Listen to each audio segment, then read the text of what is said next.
Muchas veces tendemos a pensar en los arquetipos del tarot o en general en los arquetipos antiguos como algo lejano en el tiempo y ajenos a nuestra realidad diaria.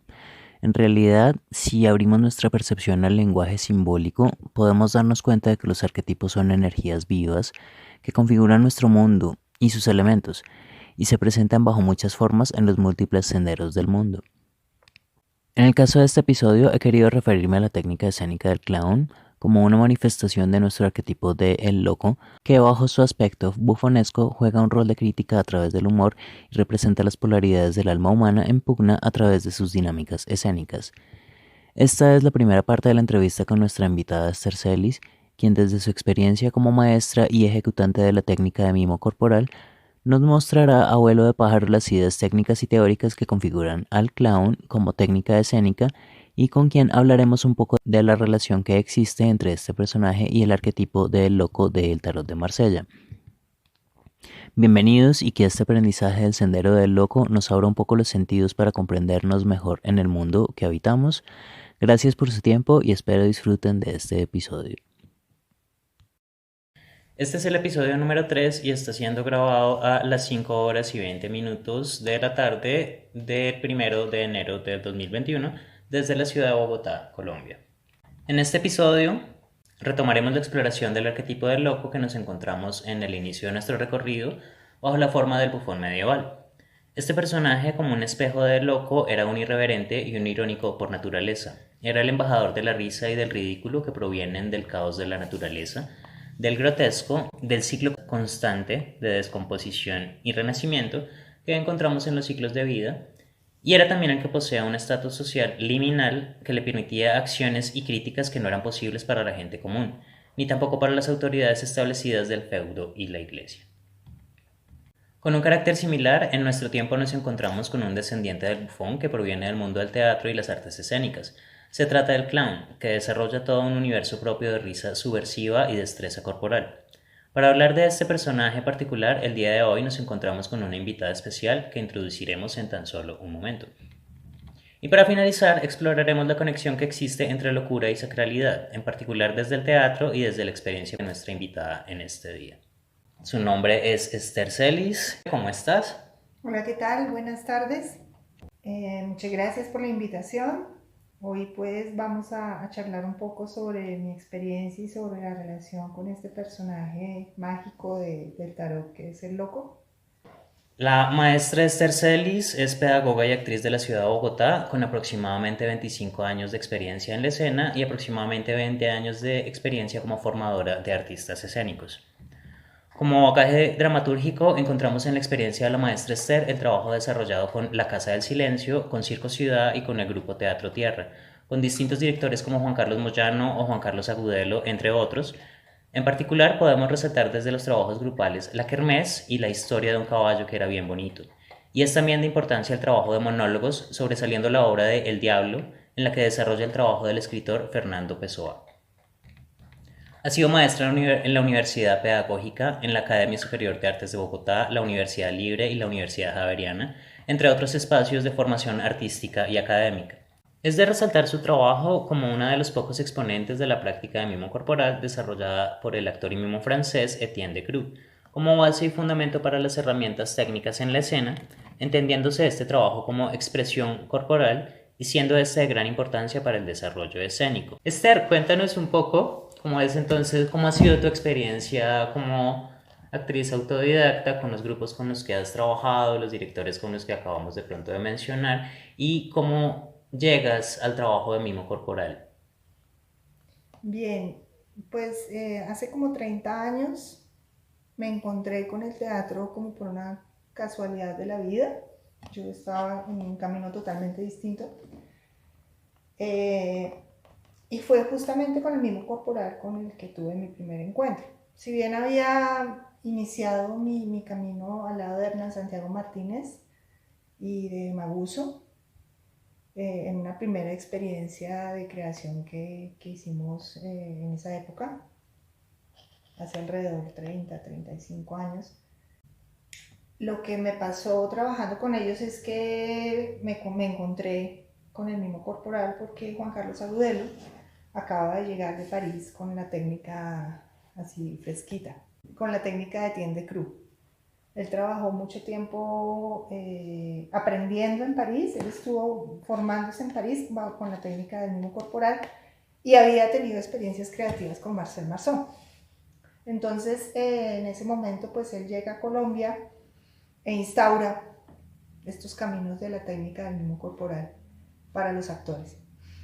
Vale. En ese momento nos encontramos y fundamos la Casa del Silencio y ahí empieza todo mi camino con la investigación corporal y los procesos de formación física y escénica para actores. ¿Cuáles son las herramientas que adquieres entonces con esta experiencia de la Casa del Teatro? Con la Casa del Con la Silencio, Casa del Silencio, perdón. lo que empiezo a trabajar es el aprendizaje de la técnica. Lo primero que sucedió en esos años iniciales fue el aprendizaje de la técnica. Hacíamos sesiones en el grupo de 6 horas, 8 horas diarias, con algunos intervalos, aprendiendo toda la técnica de base y las figuras de repertorio de Tien de Cru. La técnica pues es una codificación. Eso te iba a preguntar, ¿qué es exactamente la técnica de mimo corporal? ¿Cómo la definirías? Sí, es una codificación que por allá en los años 20 del siglo XX hace Tien de Cru, un francés que inició su formación como actor al lado de Jacques Coupeau en la escuela del viejo Colombier. Y ahí él empieza en sus investigaciones a hacer una codificación de fundamentaciones físicas que se asemejan en sus principios a todas las técnicas de Oriente, a todas las técnicas marciales y también escénicas, técnicas del teatro oriental. Desde la respiración, desde la conciencia. Sí, desde el manejo de esas fundamentaciones que son comunes a todos los cuerpos, ¿sí? El manejo de la respiración, la conciencia del peso, las estructuras geométricas del cuerpo en el espacio, los impulsos de movimiento, las categorías de la energía. Él empieza a investigar sobre eso y estudiando esas fundamentaciones hace también una observación de los oficios de las actividades humanas. De las labores, sí. Entonces, en presencia de Cruz se mete de marinero, se va a cargar paquetes, se mete a un restaurante a trabajar de mesero, en fin, empieza a moverse en distintos oficios para hacer esa investigación que lo va a conducir después a crear toda una codificación que equivale en sus principios a las técnicas de Oriente, pero que le va a dar al actor occidental todo no un bagaje, sino más bien una estructuración consciente de su cuerpo en el espacio escénico. Entonces es a partir de su propia experiencia de vida con los distintos oficios que él crea estos principios para la técnica de mimo corporal. Y posteriormente tú trabajas con otros grupos y otros directores y más tarde te dedicas a los monólogos. Has tenido algunos trabajos de monólogos. ¿Cómo llegas a ese trabajo de monólogo? ¿Tiene relación con el trabajo de mimo corporal que has realizado antes? Claro, la técnica, yo duré 10 años con la Casa del Silencio. Luego empecé a indagar en la voz y me puse a trabajar con Teatro Tierra. Digamos que fueron mis dos agrupaciones de casa, mis hogares creativos. Pero siempre he tenido como una búsqueda individual que pugna dentro de mí, que me puso a trabajar sola.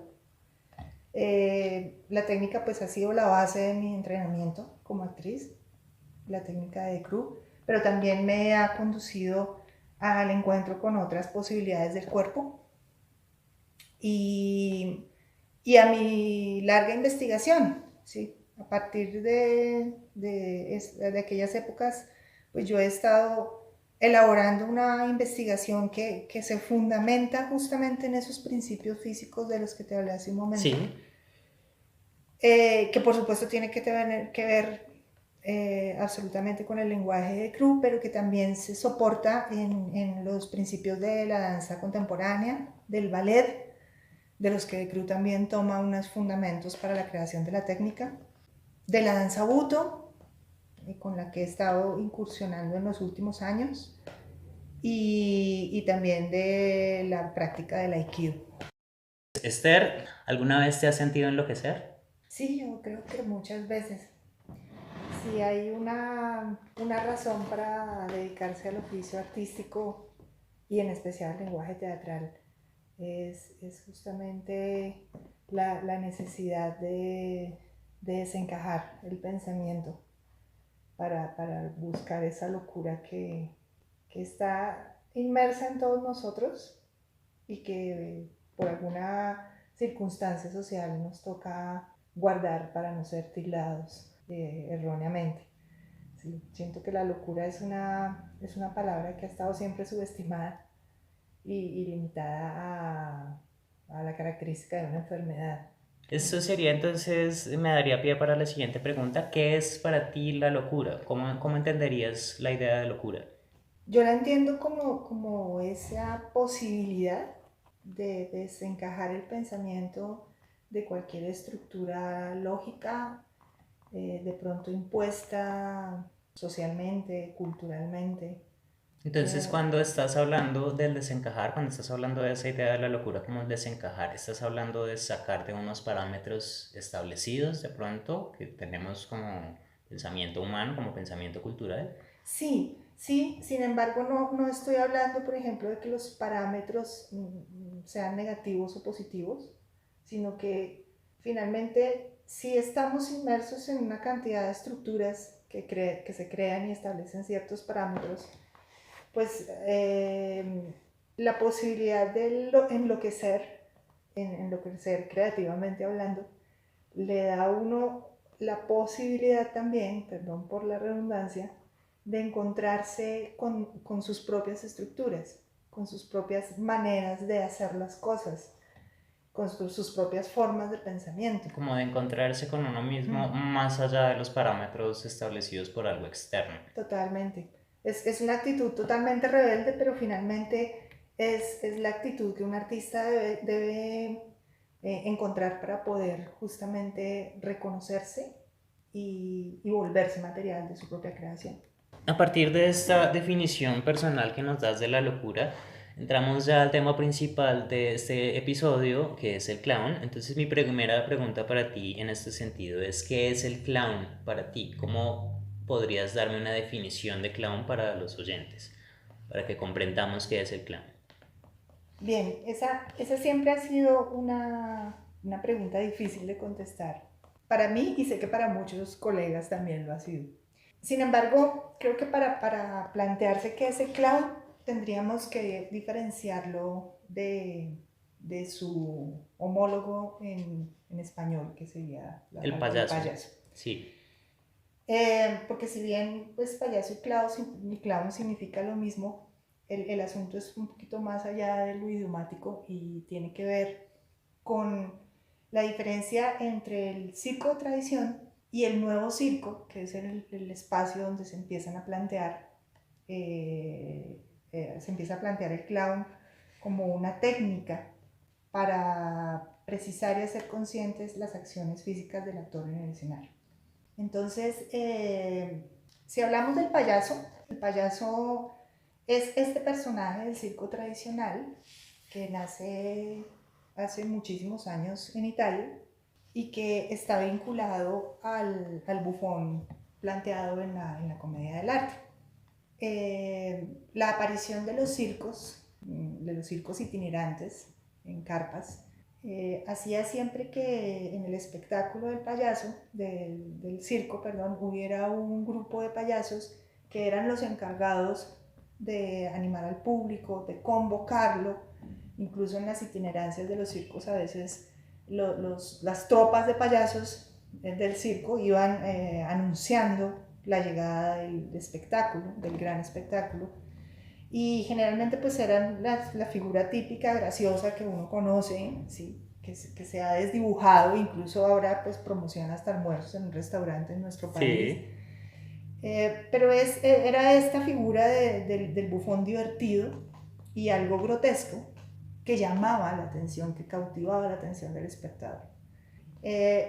Así empieza a desarrollarse digamos, el mito del payaso y el lenguaje con el tiempo empieza a cambiar. Entonces lo que era antes un espectáculo de tradición, tradición porque era un espectáculo que en sus aprendizajes era heredado de familia a familia, entonces se buscaba siempre quién era el más gracioso de la familia y ese iba a ser el payaso, ¿sí? El más místico iba a ser el mago, pero eran familias enteras transmitiendo conocimiento de una manera muy empírica, muy informal, ¿sí? Pero que empezaron a establecer unas bases. Yo hablo mucho todo el tiempo de fundamentaciones y de bases, porque pues todas las cosas que existen en el mundo tienen una estructura de base que las fundamenta. Entonces, claro, ellos empezaron a crear unas bases hacia el encuentro con el espectador de una manera divertida, de una manera alegre, de una manera cómica. Y empieza a encontrarse que en ese trabajo del payaso tradicional, pues hay unos elementos que se repiten en el ejercicio constante de crear un número de payasos. Con el paso del tiempo, pues así abuelo de pájaro, y sin pretender entrar en las cosas, en las honduras de la historia del clown, porque tampoco es mi territorio, pero sí sé que con el tiempo estos elementos que se repetían en los números de payaso empezaron a estudiarse, empezaron a volverse materiales de descubrimiento que se repetían y que creaban, por ejemplo, el gag, que ahorita pues hablaremos de cosas más, ya de términos más técnicos. Pero empieza a nacer a mediados del siglo XX en todo el mundo un nuevo circo. Un circo que empieza a incorporar en sus números elementos escénicos. ¿Sí? Finalmente compartimos, los artistas teatrales compartimos con el circo el espacio de ejecución. ¿Sí? Somos artistas que creamos para un público directo, en vivo. Entonces, en esa medida, pues, ese circo empieza a modernizarse y se empieza a descubrir una técnica a la que se llama clown y que finalmente condensa muchos de los elementos que se requieren no solo para ser clown, sino también para entender las fundamentaciones de un actor o de un cuerpo en un espacio escénico. ¿Sí? Un cuerpo en un escenario, un cuerpo, como dice Eugenio Barba, en estado de representación. Entonces el clown se convierte en una técnica y ahí empieza a desprenderse de esta historia del payaso tradicional, esta técnica que lo que hace es hacer del cuerpo del actor un cuerpo consciente. Vale, Esther, entonces si te estoy entendiendo bien, la idea es que tenemos un payaso tradicional, un payaso que viene del circo tradicional y posteriormente con el desarrollo de las nuevas tendencias del circo, este payaso se va a transformar en una técnica, va a dar pie a una técnica que es lo que vamos a conocer como clown, que es la que da las herramientas para el trabajo actoral, más allá del trabajo del clown. ¿Te estoy entendiendo bien? Sí, sí, porque incorpora elementos de las artes escénicas teatrales, se siguen manteniendo los elementos de las artes escénicas circenses, pero también, como hizo de Cruz con el mimo corporal, se empieza a codificar una técnica que en sus principios trabaja los elementos del payaso y que conecta al clown, que no actor, y ahorita lo podría explicar, directamente con el espectador. Entonces, si tú ves bien en un espectáculo de clown o en un número de clown, que es diferente espectáculo que número, el número sucede en el escenario circense, el espectáculo ya implica elementos del teatro. Entonces tú puedes ver que el clown incorpora esos mismos elementos, ¿sí? De la historia. Vale, Esther, tú me hablabas en nuestras conversaciones previas de tres elementos que son básicos para comprender este clown. ¿Podrías de pronto hablarnos un poco de estos tres elementos? Bien, desde los talleres que yo he podido presenciar como estudiante de clown,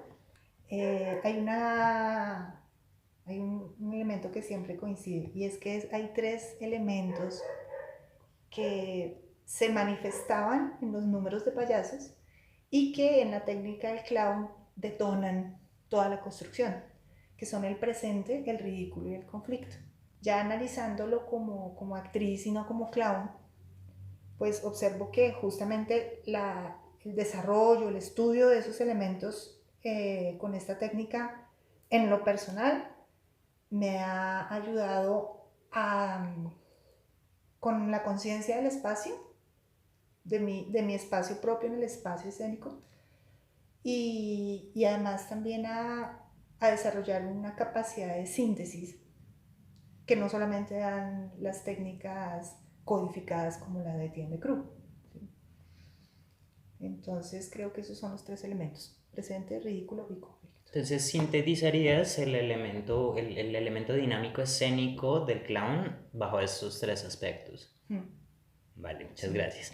Entonces, hablando un poco del origen de la palabra clown, que como ya mencionabas es de la lengua inglesa, entonces proviene originalmente del latín colonus, agricultor, del antiguo nórdico cluni, campesino o rústico, y del antiguo inglés clod, terrón, que básicamente lo que va a querer decir es destripaterrones, es un campesino. Es la alusión a la idea de que a la gente de las ciudades le producía gracia, le parecía cómica a la gente del campo. Entonces encontraríamos una idea de dónde viene la palabra que designa la técnica desde lo rústico, desde el origen popular, Y desde lo grotesco. que lo relaciona directamente, como dices, con lo grotesco que viene del carnaval medieval, desde donde viene nuestro personaje de El Bufón. Entonces, ya continuando un poco en el desarrollo de la técnica del clown, haciendo una investigación previa, yo me encuentro con que este personaje puede desarrollarse bajo dos aspectos, el blanco o el augusto. ¿Puedes hablarnos un poco de estos dos aspectos y cómo es la relación escénica entre este tipo de personajes? Sí, bueno, como yo lo veo, porque hay muchas interpretaciones del asunto, la técnica del clown hace que tú te puedas encontrar con dos aspectos de ese ser que se detona en ti cuando practicas esta técnica. Y un aspecto es el augusto y otro aspecto es el blanco. Entonces por eso dicen que hay un clown blanco y un clown augusto. Digamos que son dos fuerzas opuestas, con características opuestas, pero que en esa oposición pues se complementan, ¿no? Entonces el Augusto es un personaje inteligente, bastante sabio, con un sentido común muy preciso, que sabe dónde está parado, que sabe en qué lugar de la Tierra se encuentra y que por eso es absolutamente crítico. Entonces en esa medida es un personaje que aparenta más bien ser tonto, ¿sí? Él guarda toda su sabiduría, aparenta ser tonto, aparenta ser tierno, dulce, para poder estar en contacto con el otro, pero también para hacer una crítica profunda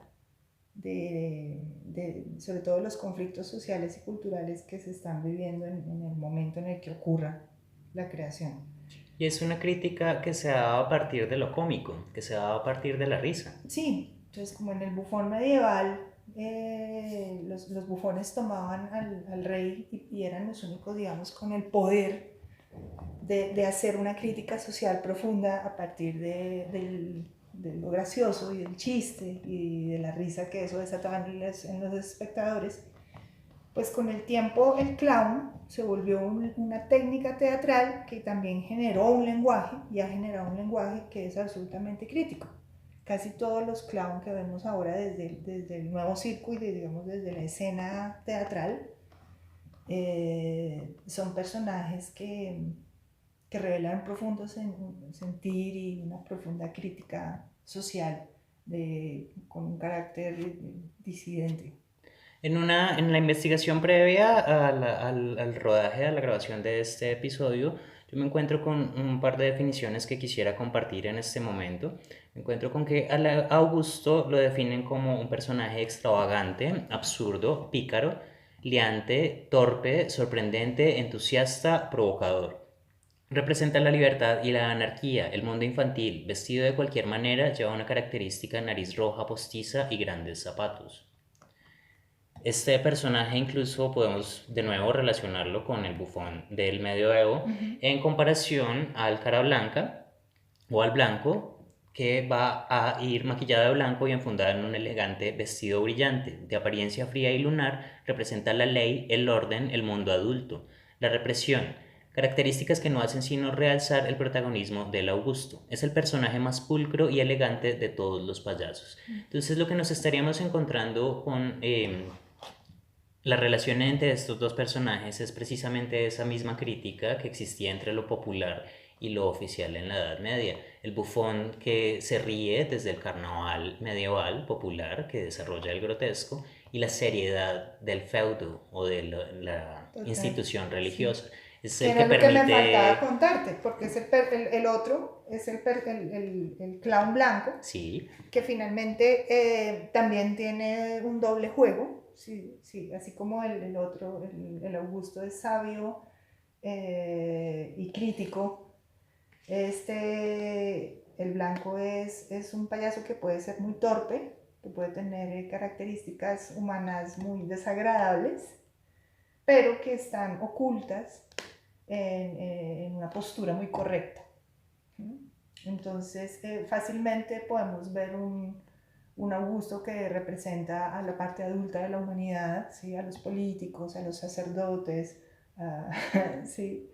Desde la actualidad. Por ejemplo, lo que te decía hace un rato sobre Garzón, Jaime Garzón, sí. ¿sí? Los personajes de él, Heriberto de la Calle era un personaje augusto y todos los políticos que desfilaban a sus pies Era en su personaje blanco. eran su Él hacía el clown juego de blanco. la dinámica entre el blanco y el Ujú. Augusto con los personajes a los que entrevistaba. Sí. Interesante. Entonces, Esther, ya hablamos un poco de lo que va a ser la técnica a grandes rasgos del clown, si la contemplamos desde un aspecto, entre comillas, teórico, y si lo planteamos ya desde la escena, desde el espacio escénico, cómo va a desarrollarse específicamente esta técnica del clown, qué implica la técnica del clown desde tu experiencia con la misma, y de pronto tú nos cuentas que no es tu terreno el espacio del clown, pero que has tomado algunos elementos desde otros trabajos escénicos como el trabajo de The Crew. ¿Podrías de pronto contarnos un poco de esta experiencia? Bien, teniendo en cuenta estos tres elementos que he observado y digamos, que he aprendido y tomado para trabajar en mis creaciones y en mis procesos de investigación, que son el presente, el ridículo y el conflicto, pues yo veo que la técnica del clown y de encontrar a tu personaje clown implica una gran observación de ti mismo. Un Del, conocerte a ti mismo. Me sí, mencionabas un poco la idea que me remite al concepto griego de la importancia del conocerse a uno mismo para sí, encontrar el clown, para sí, encontrar tu propio clown. sí, el clown implica todo un ejercicio de meditación en movimiento, entendiendo meditación como esa posibilidad de sentir todo al mismo tiempo, en simultáneo y de muchas maneras.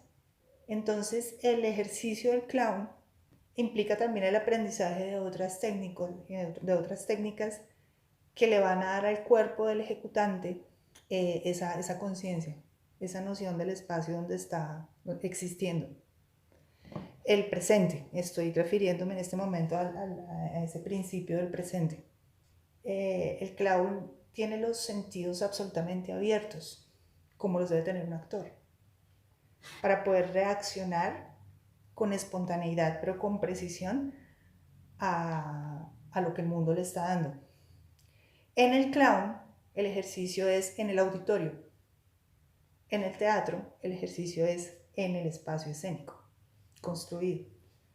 Sin embargo, hay muchos espectáculos de clown donde ya se incorporan atmósferas escénicas y teatrales que ficcionan la realidad que el clown está proponiendo. Ahora te tengo, allí de pronto se me ocurre una pregunta. Cuando este clown se traslada al espacio escénico, deja el espacio circense, ¿sigue jugando con la dinámica de que no existe una cuarta pared? ¿Sigue jugando con la dinámica de relación con el público cuando está en Cuando el espacio escénico? eso depende de la obra. Va a depender del tipo de Eso montaje. depende de la creación. Ok. Y las nuevas tendencias se han desarrollado muchos espectáculos en donde el teatro y el circo se conjugan, como por ejemplo el Circo Soleil, se conjugan para hacer obras de arte. En este ejercicio del presente, pues entonces es súper importante ese aprendizaje de otras técnicas. Entonces, yo de hecho llego a conocer el clown a través del mimo. Otra técnica que habría que resignificar, porque tendemos a asociar al mimo con el personaje de la cara blanca. Y peor aún, a veces asociamos al personaje de la cara blanca con nuestro clown blanco. No van a ser entonces Y lo son mismo tres elementos totalmente distintos. no van a ser lo ¿Sí? mismo el payaso. Sí, el clown blanco, pues ya estamos de acuerdo en que es este personaje opuesto al Augusto, que nos permite una observación de dos energías diferentes para crear un elemento de conflicto entre esas dos fuerzas, que es como así a vuelo de pájaro el principio del clown y también de las artes escénicas. Nuestro principio es la oposición. Entonces encontramos la oposición entre el Augusto y el blanco. Eso es una cosa. Blanco no significa que lleve la cara pintada de blanco, si bien así se ha representado y se presentó antiguamente el carácter del clown blanco es, digamos, está determinado con estas características que mencioné de ser un personaje bastante estúpido, un poco hueco, egoísta, ¿sí? Y Pero que que se, refleja una gran postura. que se disfraza de autoridad. Sí, eso por un lado. Pero por otro lado tenemos al mimo. Y cuando pensamos en mimo, no, es inevitable no pensar en el personaje cara pálida que lo imita uno en la carrera séptima. ¿Sí? Sí. Entonces también habría que empezar a hablar del mimo corporal, recordando esto que mencioné hace un momento, sobre la técnica de Etienne Decroux, que finalmente es una codificación física que te hace consciente de esa masa corporal que eres en el espacio escénico. Entonces tú te conviertes en Dios en el ejercicio escénico, porque tú estás creando el espacio ficcionado. Esa técnica pues lo que hace es codificar el cuerpo en el espacio, entonces te da unos niveles de síntesis y de precisión muy grandes, que en el clown, generalmente los clowns aprenden mimo corporal para darle precisión a sus números o a sus ejercicios escénicos puntuales. Cuando nos hablas entonces de estos ejercicios escénicos puntuales, nos encontramos un poco con que la técnica también se sintetiza en números o en partituras específicas que los clown van a repetir durante toda su vida y que van a ser muy importantes. ¿Puedes hablarnos un poco acerca de pronto de estas secuencias o estos números y la Claro, importancia que tienen? claro. Hacer una partitura física es una tarea de todos los artistas escénicos, ¿sí? Así como el músico sigue una partitura para Para interpretar su ejecutar, melodía, ¿sí? sí. El artista escénico crea partituras que llamamos a veces coreografías. Lo que pasa es que el término coreografía está más sujeto al lenguaje de la danza, pero no es para nada ajeno al actor y mucho menos al ejercicio del clown. El clown, si bien observa el presente, genera partituras a partir de los impulsos que son reacción a esos presentes. Insisto mucho en el presente porque estamos hablando del clown Sí. y de las artes escénicas, y es importantísimo que el personaje viva un presente para que no se nos pierda el bios escénico que debe existir en un espectáculo de clown o de teatro. Entonces, esas partituras lo que van a lograr es darle una precisión al lenguaje para que el espectador lo pueda atrapar y no solamente comprenderlo, sino dejarse permear por esto que le está dando el artista que está en el escenario. Hablas de algo similar a un proceso de ósmosis. Sí, es una sinergia que existe entre actor y espectador, entre clown y espectador, y que nos da la vivencia de un presente único. Eso es el clown a nivel de presente. A nivel de ridículo, Pues es porque al ser así de preciso, o sea, si tú tienes una partitura donde tu personaje clown se mueve dando 2 pasos hacia el frente y regresando 2, y lo haces con precisión en el espacio, con una medida exacta, con un tono exacto, con un desplazamiento exacto, con un foco exacto, etcétera, etcétera, etcétera. Te empiezas a adueñar físicamente de lo que está sucediendo con tu cuerpo y ese ejercicio de repetición técnico se empieza a convertir en la manera como reacciona tu personaje. Entonces en el clown el ridículo puede ser exacerbado a través del gag, que es la repetición o ampliación a nivel de energía o a nivel de medida de espacio, a nivel de lo que el actor quiera diseñar también, pero tiene que ser la ampliación y el desarrollo de una acción que se puede repetir muchas veces. Eso muchos lo llaman la bola de nieve, es el efecto cómico, ¿sí? Es la caída que primero es en un 20%, luego en un 30%, luego en un 40%, luego en un 50%, luego 60, 80, al 100 ya te caíste, aplastaste el piso, 120, 200%, y puedes aumentar y entonces aplastaste el piso y lo rompiste y llegaste a la China y entonces apareció el emperador y a dónde puede llevar un suceso que se encadena con otro.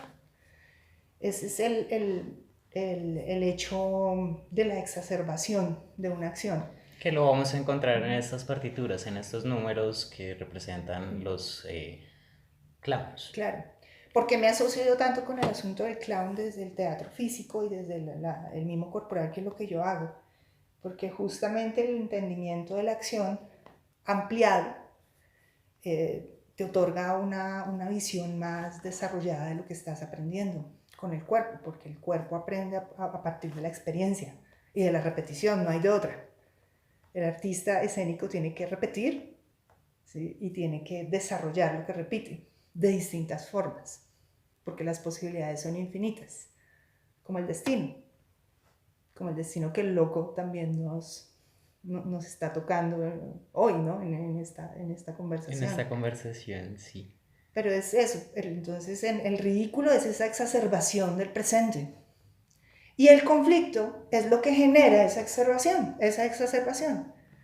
El conflicto para mí es el obstáculo. Porque cuando hablamos de conflicto, esa es otra palabra mal formada. Cuando hablamos de conflicto, generalmente hablamos de un problema, y no necesariamente. ¿Sí? El conflicto o el obstáculo es eso que no te deja llegar a tu objetivo. Y puede ser el detonante precisamente de la situación. Y es el detonante de la situación. Pero más que de la situación, de la acción. Sí. Porque tú sabes que una situación dramática requiere un tejido de acciones. Acciones que no son movimientos. ¿Sí? Una acción no es necesariamente un verbo en el teatro. La acción es la respuesta física de un impulso interno del personaje, porque tiene que ser del personaje, en el caso del teatro. En el caso del clown, esa respuesta la da tu clown. Entonces, si yo en el teatro hago Romeo y Julieta, yo Esther tengo que encarnar a Julieta. No sé, de pronto, no sé, a Mercutio. No sé, o encarno a algún personaje. Alguno de los personajes, sí. Si quiero hacerlo en el clown, yo tengo que revelar a mi clown y dejar que mi clown actúe desde él mismo a Romeo, a Julieta, a Mercutio o al que sea. ¿Sí? Es el clown el que va a estar adoptando el personaje un poco, más que el actor que está detrás del clown. Claro. El ejecutante, como lo dijiste anteriormente. Y ya hablando entonces un poco de este desarrollo, incluso hacia tiempos más presentes, también nos encontramos una gran influencia de la técnica del clown en el mundo del cine, sobre todo en el mundo del cine mudo. Entonces podemos de pronto encontrarnos personajes como Charles Chaplin, como Buster Keaton, Harry Langdon o los hermanos Marx, que desarrollan desde la técnica del clown un lenguaje que va a volverse posteriormente un lenguaje cinematográfico. Si no estoy tan errado, ¿podrías de pronto contarnos un poco tus ideas al respecto de esta evolución del clown hacia el cine? Sí, chévere la lista que haces, pero yo pondría ahí a los Monty Python, pondría ahí a Cantinflas. Incluso al Chavo A del Chavo Ocho del que lo estábamos Ocho, a contemplando, a Chespirito, Garzón. a Jaime Garzón. Bueno, hay muchos exponentes, incluso latinoamericanos, argentinos. Bueno, pues yo diría que como el lenguaje, no como lenguaje, como técnica, el clown tiene la brillantez de recoger fundamentos. Entonces, esos fundamentos siempre van a estar presentes a lo largo de la humanidad y del desarrollo creativo, escénico del ser humano. Lo que cambia es la manera, ¿no? Porque reaccionamos distinto al espacio que estamos viviendo ahora que lo que reaccionaban hace 20 años o lo que era un bufón de la época medieval. Sin embargo, la reacción, si te fijas bien, siempre habrá quiero decir, siempre habrá un estado de reacción. Eso es demasiado importante. Entonces, el punto es Estábamos refiriéndonos al cine, al legado de clown en el cine. el lenguaje del cine, por ejemplo, a principios del siglo XX, nace el slapstick, que es el inicio del cine que en los tiempos en los que todavía no había sonido y existía el cine mudo, acompañado de bandas sonoras que eran contrapuestas, y que exigía a los actores una precisión de la acción muy elevada. Porque un slapstick bien hecho, que era este cine mudo cómico, generalmente era de carácter cómico y ahí empieza, no son los inicios, pero empieza a revelarse la comedia física. Más adelante en personajes como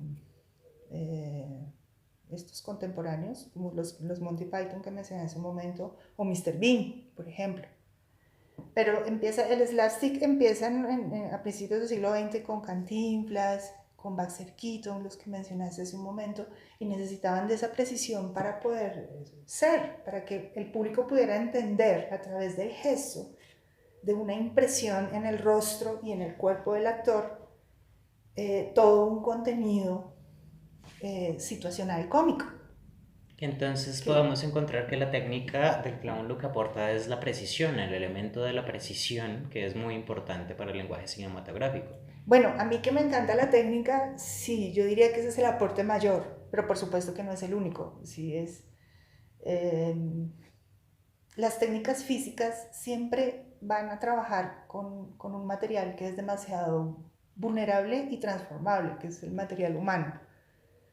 Entonces, si uno se casa con una técnica y trabaja solo desde el hecho de la precisión, puede ser muy peligroso. ¿Sí? Yo me lo repito todo el tiempo, pero es una búsqueda demasiado importante para que nuestros diseños en el espacio se conviertan en obras de arte y no sean historias contadas por cualquier cuerpo, porque todos los cuerpos son expresivos. Un actor no busca ser expresivo, sino entender cómo diseña el espacio con una expresión consciente. ¿Cómo se configura, por ¿Sí? supuesto? Y el clown te permite eso, porque encontrar a tu clown es encontrarte, como decíamos ahora, a ti mismo. Entonces, en la medida es súper importante. ¿Qué es eso de encontrarse con uno mismo? Más allá de saber cómo pienso, yo diría que hay que pensar o hay que trabajar en el saber cómo siento, cómo estoy ubicado en el espacio, cómo me detengo, cómo siento cuando estoy en silencio. El silencio es uno de los así fundamentos del trabajo del clown, pero también lo es de la técnica de Etienne Decroux. Y en todas las técnicas el silencio es un fundamento demasiado importante. La música sin silencio no existe. Y las técnicas corporales buscan la musicalidad del cuerpo. Muy casualmente me remites a las escuelas pitagóricas, que es de donde vienen el precepto del conócete a ti mismo, y que tenían un primer año tradicionalmente de silencio para encontrarse a sí mismos antes de iniciar cualquier estudio realmente. Qué interesante. Entonces, ya finalmente para cerrar, de pronto con este mismo tema del cine, en el documental de ficción I Clowns del director italiano Fellini, el autor despliega el mundo de los clowns de una manera bastante personal y diría yo bastante emotiva o sentimental. Y es con este documental que yo encuentro mi introducción al mundo de los Augustos y los Blancos, que bajo su superficie resulta mucho más complejo y me resulta muy interesante. ¿Qué opinión tienes tú de esta película y en general del trabajo de Fellini alrededor del circo de pronto? Bueno, retomando un poco lo que venía hablando del slapstick, y cómo el ejercicio del payaso, y lo menciono porque no hay que perder los orígenes, y de la técnica del clown, pues, pues ha trascendido a todos los espacios. O sea, en el arte pictórico también encontramos al payaso presente, ¿sí? Al clown presente, en todos, en la poesía. Entonces, bueno, Fellini pues siento que es un exponente más que toma, la película se llama así, ¿no? Yo clown, I clown. Entonces, de pronto, no lo sé, eso lo ignoro, pero yo siento que Fellini quizá encontró su propio clown y a partir de su lenguaje y de su manera de expresarse en la vida como artista, es capaz de poner en todos estos clowns, en todos estos Augustos y estos blancos que encontramos en las dos películas, el, a su propio clown. Se encuentra incluso a Sí, sí mismo a partir de los otros clowns con los que tiene relación sí, en el documental. sí, y se revela ese niño, bueno, yo no lo sé, pero he escuchado a muchos maestros de clown hablar de que el clown implica un encuentro con el niño que ya no eres, o con tu niño interior, Que o este incluso, tipo de cosas. que incluso podemos encontrarlo en otros trabajos de Fellini, también ese juego con la remembranza de la infancia Ujú, y de lo maternal, de la infancia literal también. sí, Lo encontramos en varios otros trabajos de Fellini, como en Ocho y Medio, sí. como en La Dolce Vita, no, La Dolce Vita no, pero en Julieta de los Espíritus, en otros trabajos de... Sin embargo, en iCloud, yo siento que él logra, no sé, es que no sé si es el encuentro con un niño interior, porque a mí me parece que ese encuentro no debería tener que suceder. Comparto más la idea de Kate Johnson de que los adultos somos niños atrofiados. Y un artista de las dimensiones de Fellini, pues es un niño que él nunca atrofió a ese niño, ¿sí? Un artista que está en creación constante no tiene atrofiado a su niño, simplemente hay que buscar los caminos para que eso no se atrofie. Es como el loco lanzándose a descubrir el Y eso mundo un se me poco, parece sí. mucho justamente a este arquetipo del loco, que es el que está en todos nosotros, Sí, por ¿sí? supuesto. Y este mismo juego Aunque lo la idea suene muy encontramos. romántica, pero es que no es romántica porque no está en todos nosotros, pero ojo porque puede ser muy augusto o puede ser muy blanco. Entonces, eso es lo maravilloso, ¿no? Que nos revela como oposición, es el sentido y la base de la existencia y también de las artes escénicas. Entonces, en la técnica del clown, cuando nos encontramos con el blanco y con el augusto, un poco para resumir, nos estamos encontrando con las mismas oposiciones o dualidades que podemos encontrarnos dentro del alma humana, cuando está recorriendo su camino de vida, como el mismo loco, como lo mencionamos, cuando se lanza a la aventura del mundo a recorrer el camino de los 22 arcanos, se está encontrando a sí mismo uno en relación con cada arquetipo, así como Fellini podría encontrarse en relación con cada uno de los payasos. Uh -huh. No sé, Ah, pero a mí hay una cosa que me parece importante rescatar. Quería citar a Henry Bergson, que escribe La risa. Él es un filósofo francés que hace una interpretación del gesto humano.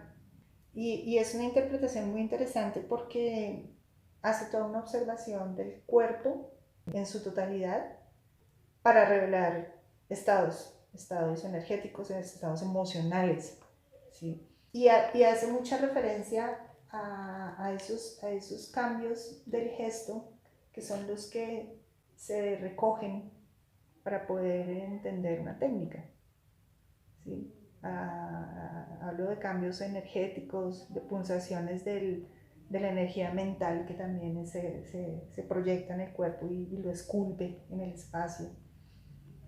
Entonces, interesante ver esas teorías de Bergson, por ejemplo, que respaldan el hecho de que Lecoq, donde también se puede aprender mimo corporal, trabaja todos estos principios de entrenamiento físico, que son los que mueven el cuerpo en el espacio, para revelar esos elementos. Alester, muchas gracias. Entonces, básicamente, un poco para sintetizar, Con la idea de la técnica del clown, lo que nos vamos a encontrar es con un desarrollo también de las polaridades humanas, de el arquetipo un poco más rígido de la institución oficial hasta el arquetipo popular que quiere reírse de todo. Lo vamos a encontrar en el Augusto. Seguimos encontrando el mismo juego de polaridades que nos encontramos en muchos roles de las culturas humanas, de los mitos originales y de los arquetipos originales.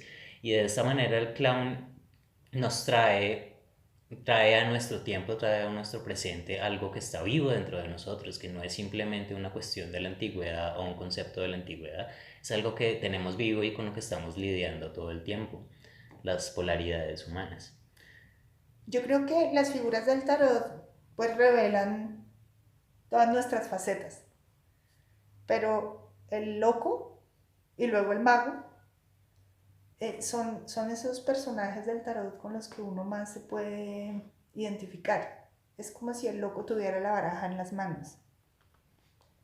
Eso es bien interesante. Me El loco tiene encantan. las Sí. posibilidades, por supuesto, incluso como es, podemos relacionarlo a la idea del clown, primero encuentras tu clown y a partir del clown desarrollas las posibilidades. Primero tienes que enloquecerte y encontrar a tu loco para encontrar las posibilidades. Uh-huh. Esther, muchas gracias. No, gracias a ti porque me parece muy importante que como artistas entendamos los arquetipos que también, que incluso mueven nuestras supersticiones, nuestras creencias. Sí. Si bien estoy muy convencida de que un artista no debe casarse con ninguna doctrina, el tarot y el conocimiento astrológico refuerzan mucho las técnicas de los actores. Sí. Están en relación, por Están supuesto. en relación en ese ejercicio constante de la búsqueda de la conciencia. Te agradezco mucho por tu tiempo en este día. Gracias a ti. Entonces, ya para ir cerrando con este espacio, cuéntanos un poco de próximas clases, eventos o cualquier otra cosa que creas importante mencionar de tu trabajo que quieres que se sepa. Y también dónde pueden los oyentes encontrar tu información de contacto para los talleres y eventos futuros que realizarás. Bueno, pues anotar que yo soy docente en artes escénicas, que me especializo en el área de entrenamiento actoral a través del cuerpo y hacia el teatro físico y la conciencia de la acción física. Entonces, con ese objetivo voy a abrir próximamente un taller de técnica del mimo corporal, un taller que planeo volver permanente, porque siento que la técnica es un ejercicio permanente. Inicialmente empezaremos virtual, vamos a ver qué pasa Teniendo en a cuenta la futuro, situación, por supuesto, sí. pero la primera versión del taller va a ser virtual y pues ahí vamos a trabajar sobre las fundamentaciones de la técnica de Etienne Decroux y si hay constancia en los grupos y todo, pues abriremos un segundo taller donde empezaremos a trabajar sobre las figuras de repertorio. Me pueden encontrar en las redes sociales Facebook bajo el nombre de Esther Celis e Instagram bajo el nombre Celis3504. Esther, muchas gracias. Entonces ya saben, todos los interesados en trabajar de pronto con la técnica corporal de la maestra Esther para que estén pendientes de la publicación de los futuros talleres. Y eso es todo por el episodio de hoy. Muchas gracias a todos por escuchar. Gracias Esther una vez más por tu Gracias. tiempo y nos veremos después. Chao. Chao.